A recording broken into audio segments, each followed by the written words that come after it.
van a encontrar como las enfermedades exantemáticas, y en algunos libros les ponen el número, la primera, segunda, tercera, cuarta y quinta enfermedad. Sin embargo, esa clasificación en algunos lugares es poco efectiva en utilizarlo, porque ya hay otras más emergentes, otras enfermedades exantemáticas que son más importantes comentarlas, ¿no? De hecho, sarampión es una de las enfermedades que ya se decía controlada o erradicada prácticamente, y ahí en las situaciones epidemiológicas se dice que nosotros logramos el control de la enfermedad cuando andamos en coberturas de 92 o 95% de nuestra población vacunada. Pues esta enfermedad en México ya desde 1948 se habían reportado casos de sarampión, y prácticamente en la década de los 70, en 1970, empieza ya a generar el esquema nacional de vacunación, y en 1972 ya se introduce en el esquema nacional de vacunación, ¿no? En general, prácticamente en los últimos años, y fue más o menos en el 2019, cuando también se dio la pandemia de COVID, que hubo un brote en el Estado de México y otro que había entrado a Quintana Roo, pero eso se llaman de casos exportados, no son casos nativos. Entonces, la mayoría de estos casos que dicen que ahora se trata de una enfermedad reemergente, o sea que ya estaba controlada y vuelve a aparecer. Y prácticamente es interesante porque esto ha sucedido porque en la mayoría de los países que nos traen los casos exportados son países donde no se quieren vacunar contra sarampión, ¿no? O el movimiento antivacunas. Esta sí tiene una causa media complicada. En la 1989, ya en 1970, desde que estaba el manejo de las vacunas, había un grupo que no deseaba vacunar, y en 1989 sale otro con algunos artículos donde el sarampión lo asocian a pacientes con autismo, alteraciones del neurodesarrollo y encefalitis, ¿no? Aséptica. Ya después de muchos años, después de haber formado un gran movimiento, pues se descubrió que todos los resultados que se habían dado en esos artículos eran inadecuados, incompletos y no eran confiables, ¿no? Siempre va a haber una eterna discusión en que si se vacuna o no se vacuna un paciente, pues ya lo vimos en el tema de vacunación. Siempre tenemos que valorar el riesgo-beneficio, ¿no? En sí, si a mí alguien me dice que para qué lo vacuna contra sarampión, si el sarampión no le hace nada, o las incidencias de las complicaciones específicamente por el sarampión son pocas, sí es cierto. El detalle interesante en la fisiología y fisiopatología del sarampión es de que fue una de las primeras enfermedades en que se observó que generaba una inmunosupresión, y esa inmunosupresión se asoció a otras complicaciones como neumonía, como otitis media aguda, complicada, y en algunos casos con una parencefalitis viral. Entonces, realmente el problema del sarampión no es en sí el sarampión o el exantema que te genera, sino la complicación por la inmunosupresión. Se dice que hay hemaglutinina que se adosa a los receptores CD4, creo que es el 70 y el 150, y que eso va a generar una inmunosupresión. Es de las primeras que se ve que se asocian. Y esto no es poco común en pediatría. Si ustedes recuerdan los temas, el niño de otitis, primero da una otitis de origen viral que asciende por la vía respiratoria y luego termina con una bacteriana, ¿no? En las cuestiones del síndrome coqueluchoide empieza generalmente con un proceso diferente y termina teniendo una neumonía más potente bacteriana. Entonces eso nos lleva a pensar que la mayoría de los virus, o las enfermedades infecciosas causadas por virus, aunque inicialmente no requieren que le demos antibióticos, que tenemos que hacer un diagnóstico muy preciso, muchas de ellas se van a asociar con complicaciones. Esta es una de ellas. La característica clínica de sarampión inicialmente pues es un periodo prodrómico, que es de fiebre, que generalmente puede llegar hasta 39 o 41 grados. Y hay algunos datos específicos como la tos, la coriza, que es el escurrimiento nasal, y una conjuntivitis, ¿no? Una conjuntivitis muy importante, que es un dato característico. Otro dato patognomónico que vamos a ver es el de las lesiones o las manchas de Koplik, que siempre nos las mencionan en los libros, en las literaturas, pero la realidad es que en la práctica clínica es difícil obtener la valoración del mancha de Koplik. Primero, ni le pueden abrir la boca al niño. Después, el problema de la mancha de Koplik es que aparece 2 días previos a que aparezca el exantema. Entonces, si aparece 2 días previos y la evolución de la fiebre del sarampión a veces es de 4 días, pues yo llevo 2 días con fiebre y tú abres la vía aérea y lo menos que ves es una de Koplik, ¿no? y después de eso ya a los 2 días tiene el exantema y tú nunca viste la lesión del COVID. Eso es lo que nos lleva a algunas patologías a decir, es un dato patognomónico, pero es difícil de encontrar. O sea, si tiene COVID va a tener sarampión, eso es cierto. Es como en el club viral, ¿no? Si tiene la imagen de punta de lápiz o de reloj de arena, sí tiene disminuido el calibre a nivel de la respiratoria, pero solo el 30% lo presenta. Esto hace lo mismo. Entonces no nos vayamos mucho en los exámenes y decir, tiene mancha COVID, bueno, pues si no te la van a encontrar. Pero sí la evolución, y ¿qué es más interesante? El antecedente epidemiológico. O sea, niño no vacunado, que llega tiene 6 años, no tiene ninguna vacuna, ese tiene más factor de importancia de evaluar la epidemiología. Estuvo en contacto con un paciente o una zona donde no están vacunados, pues es otra, ¿no? Entonces, realmente la cuestión de las manchas de COVID, pues hay que entenderlas y observarlas así, pero son de poca utilidad a veces. Es un exantema que no es tan confluente como van a ver ustedes la escarlatina, por ejemplo, o la varicela. Son un poquito más separadas las lesiones. Empiezan también de la forma cefalocaudal y pueden empezar también en la región retroauricular.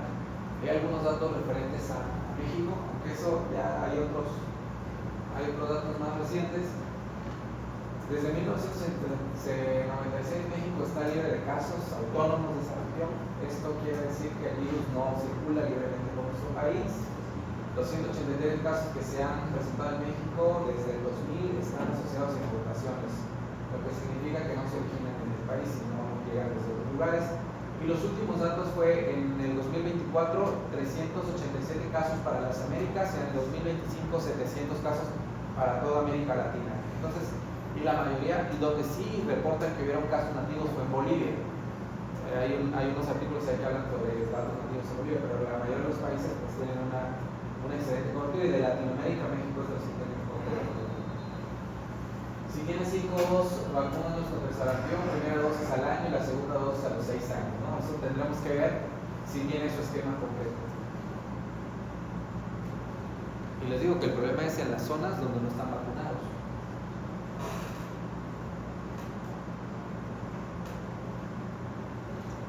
Bueno, el sarampión es producido por un paraconsovirus incubado con una incubación de 10 a 14 días.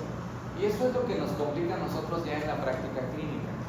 Estas son enfermedades junto con virus coxsackie o varicela y escarlatina, a veces que se contagian en las guarderías o en las escuelas porque su periodo prodrómico es de alta contagiosidad. Entonces hablábamos de las manchas de Koplik, pero también hablábamos de que el sarampión es de alta contagiosidad 2 días antes que tenga las lesiones. Entonces ya de esos 2 días antes que no tenía ninguna lesión y probablemente lo llevaron a la guardería, lo llevaron al kinder o estuvo en el parque, pues tiene alta contagiosidad. ¿Por qué tiene alta contagiosidad el sarampión? Porque su virus tiene alta virulencia o su replicación. ¿Qué dijo replicación? ¿Sí? La replicación. Si se descubrió que en el sarampión no es que tenga su virulencia sea tan potente, digámoslo así, sino que su replicación es muy rápida. Y por eso precisamente el que no esté vacunado es un problema, porque como replica muy rápido, entonces puede contagiar a muchos. No en sí que su potencia de virulencia sea tan alta. Entonces, esto me hace que un niño que esté con menos, no tenga exantema y tenga 2 días con fiebre y lo lleve allá, puede ser a su guardería, puede ser sarampión, puede ser varicela, puede ser coxsackie, puede ser cualquier cosa. Porque en muchas ocasiones a veces ya el niño lo dejan de llevar cuando ya tiene las lesiones exantemáticas. Cuando ya tiene las lesiones exantemáticas ya contagió. Y eso es lo que sucede en las guarderías. Entonces la indicación, siempre ustedes como médicos generales, un niño que tiene fiebre sin un origen conocido, le deberíamos dar de 3 a 5 días de reposo en casa y observación e hidratación para que veamos de qué se trata. Bueno, los síntomas clásicos son coriza, que es estornudos, escurrimiento, tos y conjuntivitis. Esos son los 3 datos clásicos. Es un exantema confluente con manchas de Koplik en la región del carrillo, pero que son difíciles de observar, son unas manchas blanquecinas. El tratamiento es sintomático y prácticamente la penicilina que nos dice ahí es enfocada a la neumonía y en algunos casos la amoxicilina para la otitis media aguda. Entonces, dentro de estas 3 cosas, la más frecuente complicación es la otitis media aguda grave o complicada, Y la otra que también es importante es la neumonía por estrés pneumoniae. Otra cosa interesante es la vitamina A. Por favor, revisen si existen esquemas de vitamina A, porque se dice que el manejo de la vitamina A en los pacientes que tienen sarampión hace que tengan una evolución menos agresiva o con menos complicaciones. Entonces están ya los esquemas de vitamina A para los niños, hay para diferentes edades y diferentes pesos. Las vacunas, como decía en la primera diapositiva, vacunas a los 12 meses, a los 6 años, y es una patología del reporte epidemiológico inmediato. O sea, estoy detectando y si me llega a mi centro de salud ese día que es lunes, en ese día lo reporto en mi consulta externa y lo subo al SUIDE semanal o al CISPA semanal, que así se llamaba antes. Reporto ese caso porque tiene que ser y se llena el reporte epidemiológico. Entonces, dentro de las complicaciones más severas se habla de una panencefalitis aséptica tardía o una también que es de presentación aguda, pero que realmente su incidencia es poca.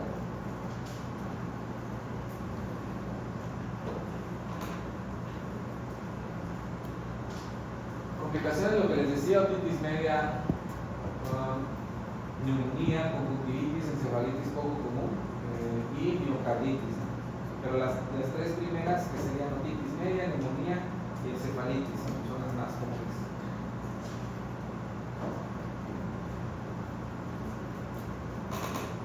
Este exantema, a diferencia del de varicela, no es tan pruriginoso. Es un exantema que no es tan pruriginoso comparado con varicela. Es un exantema que no te provoca tanto prurito y que también es un exantema que se dice que a partir del séptimo día empieza a desaparecer. Es un exantema que desaparece pronto, a diferencia de varicela que te puedes echar 28 días o 30 días con la lesión. ¿Y qué diferencia hay dermatológica con la varicela? Pues hoy es muy evidente porque ya hace vesículas y estas no tan importantes, y que la varicela tiene diferentes estados evolutivos. O sea, tengo una varicela seca aquí atrás de la oreja, pero tengo una vesícula en la pierna. Eso es lo característico y por eso cuando vean varicela vamos a ver algo sobre ese manejo. Y en cambio aquí casi todas las lesiones están en el mismo estado evolutivo.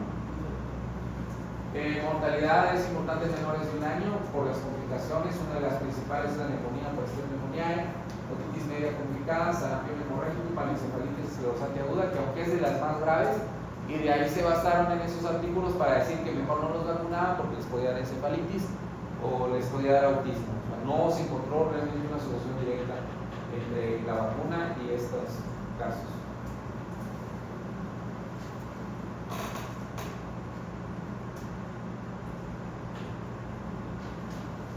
Bueno, dentro de las enfermedades exantemáticas, esta es de las pocas que es generada por una toxina que es producida por una bacteria.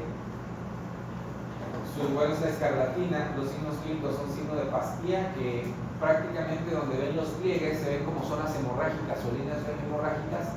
Este es el signo de la pastilla. La característica es una piel de lija y en algunas ocasiones podemos entrar a observar como el triángulo de Filatov, que la parte de la nariz y de la boca parece que tuviera una mascarilla y se ve blanca. Existen unas manchas de Morsheimer, que son los puntitos blancos que están en el paladar duro, y la lengua de fresa es blanca. Aquí hay una cuestión interesante. La primera etapa, los primeros 4 días, porque habla también de una lengua en frambuesa o en fresa en esta escarlatina, pero inicialmente la lengua va a estar blanca en los primeros 4 o 5 días y posteriormente ya va a tener la lengua roja, o en fresa roja o en frambuesa, ¿no? O sea, puede encontrar cualquiera de las dos dependiendo del tiempo que me llegue la valoración. Esta evolución de las lesiones también es de corto tiempo, y en la primera etapa o en los primeros días las lesiones son húmedas, pero al final de los 7 o 8 días se hacen demasiado escamosas, o sea, tienen demasiada descamación, es como una lija, pues, ¿no? Por eso el nombre de esto de llamarle con características de lija es exantema. Entonces, el tratamiento, pues pasándonos que se trata en este grupo del grupo A, clínicamente puede darnos datos de amigdalitis, esclerocócica, más lengua de frambuesa. El exantema es maculopapular como papel de lija, como así, empieza del tronco superior hacia abajo. El tratamiento lo podemos dar con la penicilina y amoxicilina, y La escarlatina tiene un periodo de fiebre muy corto, de 24 a 48 horas, y después sigue el exantema. A diferencia de otras que se llegan 4 o 5 días con fiebre, esta es casi inmediatamente después de 24 a 48 horas.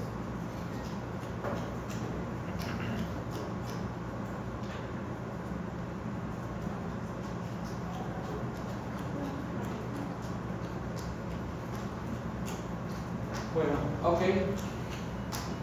Ahora vamos a platicar de esta, que esta es más frecuente, más común y está actualmente generando brotes epidémicos en las escuelas, sobre todo en las escuelas primarias. Es una enfermedad exantemática muy característica del niño en edad escolar. Aquí ya más dirigido a niños más grandes, es una paciente que más en la etapa de la primaria. Es una enfermedad, la varicela zoster, que es prevenible por vacunación. Sin embargo, si recuerdan, el tema de vacunas no viene en el esquema nacional de vacunación indicado. O sea, esta vacuna se va a aplicar al año de edad, a los 4 años, a los 6 años, pero obviamente no está en el esquema. O sea, el gobierno no nos las va a dar, tenemos que comprarla, la tienen que comprar. Y lo que sucede con esta vacuna es lo que nos va a proteger o lo que nos va a evitar es varicela complicada. Entonces, eso tenemos que aclararle al paciente o al familiar. El que le ponga la vacuna de varicela va a tener una evolución menos agresiva, más tranquila, menos complicaciones dermatológicas, neumonía y otitis también que se puede presentar, y también encefalitis bacteriana. Entonces, lo que me va a disminuir son esos riesgos. Incluso se habla de una varicela modificada que llega a tener menos de 40 lesiones en el cuerpo, algunos muchísimo menos que ellas en los pacientes que están vacunados. Entonces, esta es una enfermedad que también es prevenible por vacunación, pero que no viene en el esquema nacional y que prácticamente la podemos desindicar y el paciente tendría que comprarla. Es el mismo virus el que provoca la varicela, el que provoca el herpes zóster, ¿no? Es el mismo. Nada más que estamos en diferentes tiempos. Para que tenga yo herpes zóster, generalmente previamente tuve varicela zoster, y ese virus se va a alojar en los núcleos de los nervios sensitivos, y eso hace que cuando haya un evento de inmunosupresión ese virus se active, pero se manifieste como un herpes zóster, ¿no? Porque se va a ir sobre los nervios y no tanto en las regiones de la piel, ¿no? Va a seguir más las regiones nerviosas.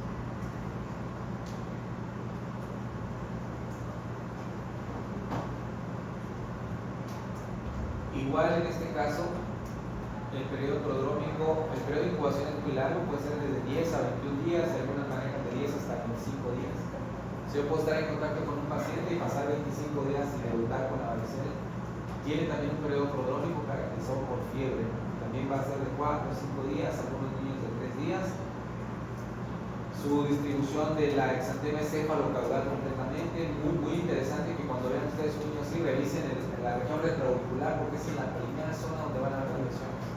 Región retroauricular, ganglios que pueden ser menores a 1 centímetro, pero pueden estar pelos de ganglios en el cuello. Lo que decíamos hace rato, van a tener diferente estado evolutivo. Estas sí van a ser muy pruriginosas.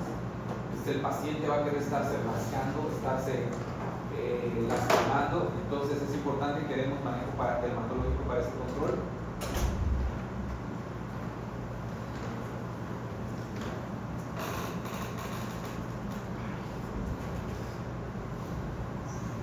Entonces, el periodo de contagio es 2 días antes del inicio de la erupción, o sea, con fiebre, pero 2 días antes de la erupción.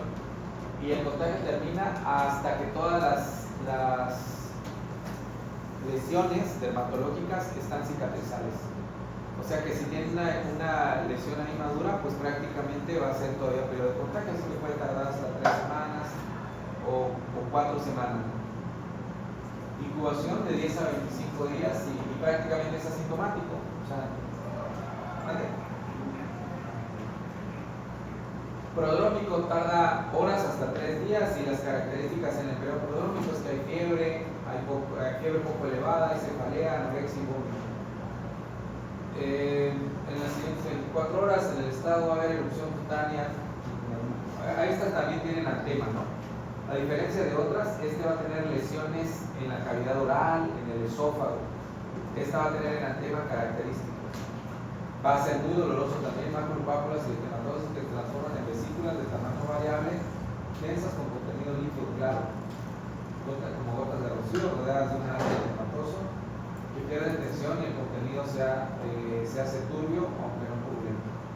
Este tipo de lesiones, diferente a todos los exantemas que hemos visto, sí son cicatrizales. O sea, pueden dejar lesiones en la cara y se dice en la piel, en las manos. Entonces, prácticamente hay algunos niños que, sobre todo en el niño menor de un año y en el adulto mayor de 20 años, hay mayor posibilidad de complicaciones en la piel. Hay que tener cuidado y son generalmente también con muchas molestias por el enantema que parece.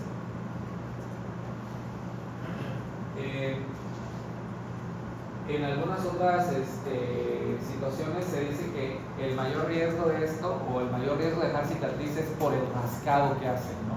Son tan pruriginosas que realmente si el niño no se rascara, dejara poca cicatriz, pero el estarse rascando es donde hace la lesión y puede dejar cicatriz en la piel, ¿no?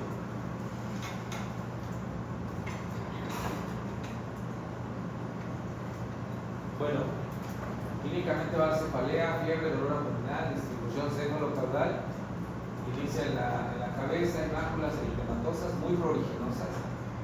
La varicela neonatal, que es un apartado aquí interesante.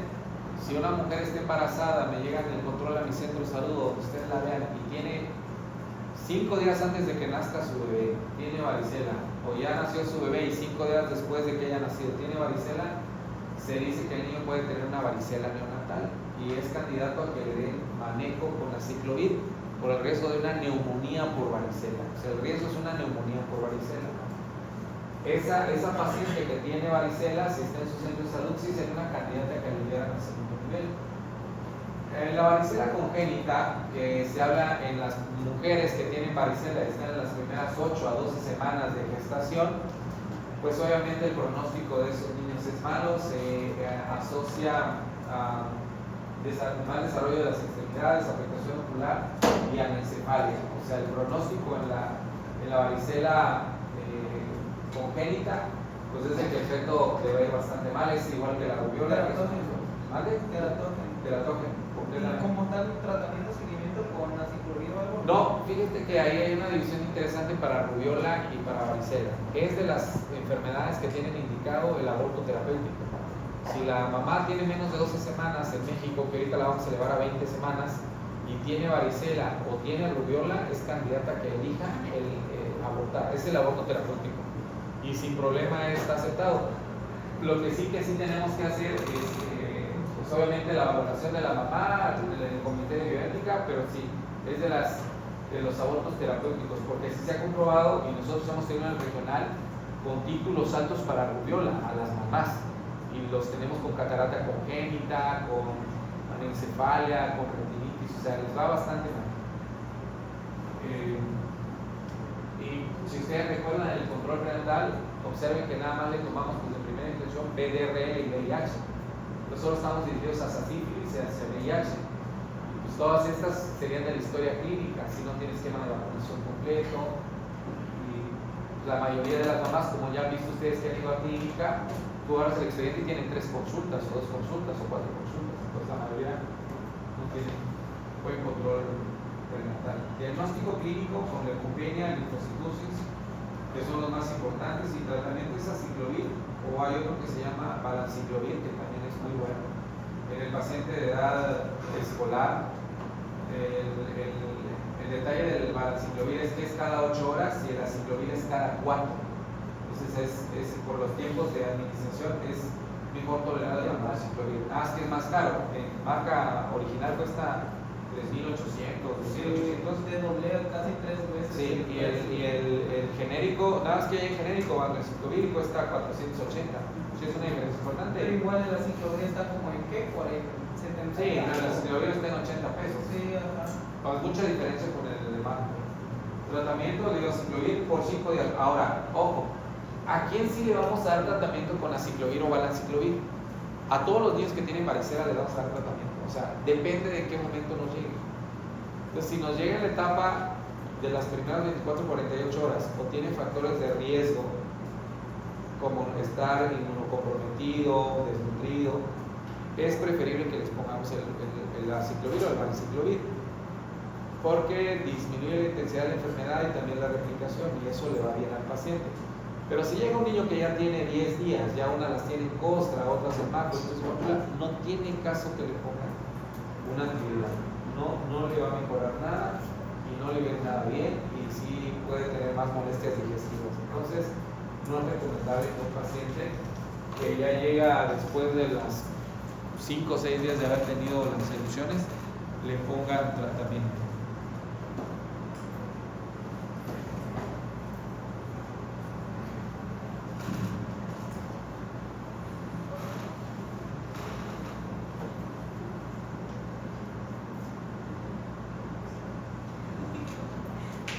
Bueno, les voy a poner una diapositiva para que la copien, ahorita les digo.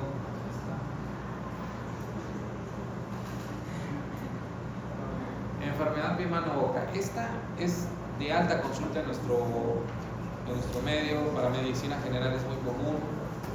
Esta es muy común en los niños menores de 5 años, ¿no? Es producida por el virus Coxsackie virus. Es muy común que se dé en las ciudades donde tenemos drenajes rotos, malas condiciones higiénicas, y pues aquí en la Pablo Guardado siempre están rotos los drenajes de aquel lado. Entonces es muy común que en esta escuela siempre tengamos brotes de pie-mano-boca, y en todas las escuelas de Tucha tenemos muchas infecciones, ¿no? Entonces, en general, pues esta es la característica clínica de la enfermedad. Tiene a la altura de las uñas, es donde empieza a tener las lesiones, de las uñas de los pies, de las manos y de las plantas, y posteriormente los orificios naturales, ¿sí? por el mismo rascado. Sin embargo, aunque son muy aparatosas, realmente eso no es tan grave. Lo grave del virus Coxsackie es que entre más pequeño esté, se los va a deshidratar rapidísimo. Es una enfermedad que es tanta la odinofagia es impresionantemente intensa, que el niño no come. O sea, el niño no come nada, ni siquiera líquidos puede pasar, y hay fiebre constante de 39 a 40 grados. Entonces, en este caso, más que me alarme cómo curar el exantema y sus lesiones, me debe de evaluar o de valer más evaluar la deshidratación. Entonces, yo tengo un niño que tiene virus de Coxsackie, lo que debo de hacer es valorar si está comiendo bien o no, y si no está comiendo bien, es válido que yo lo canalice, que yo le ponga un suero, que yo lo hidrate bien, porque aparte la evolución es de 5 días o 7 días, y el niño se puede echar todo ese tiempo sin comer.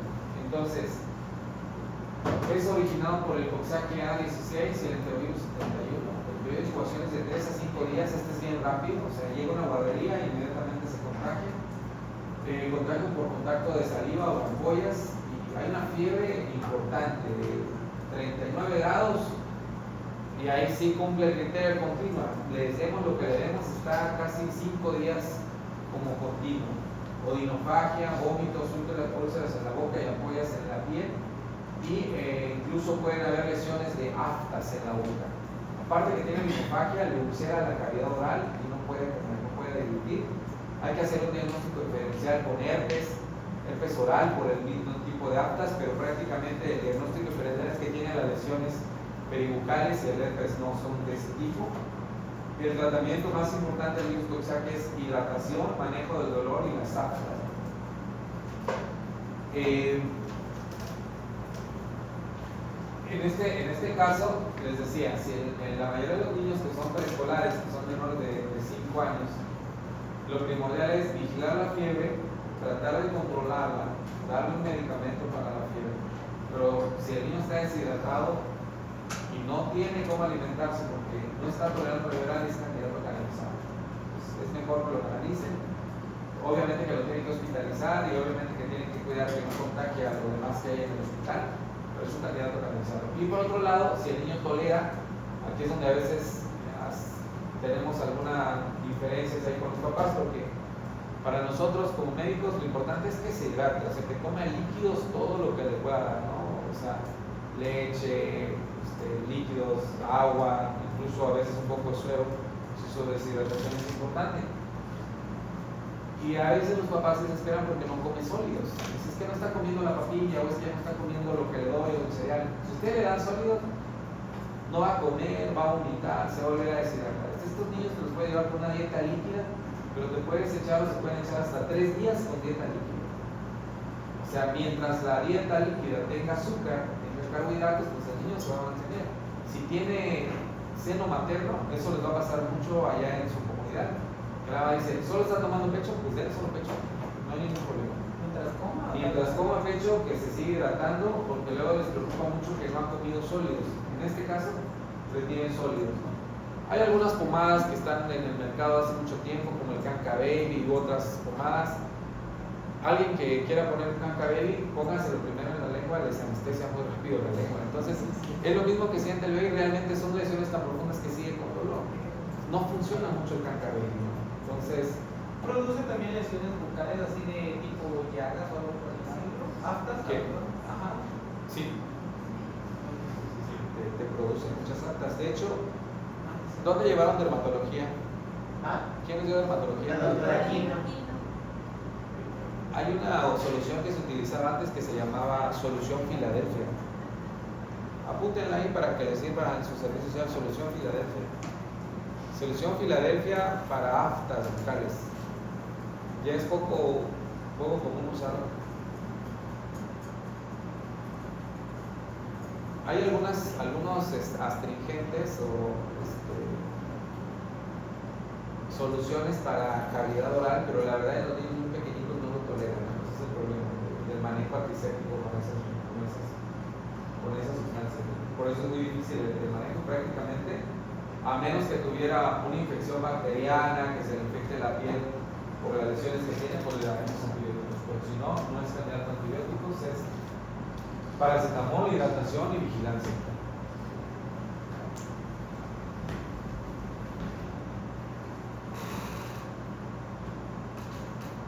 Bueno, hasta ahí lo voy a dejar porque tengo mucho que ganar.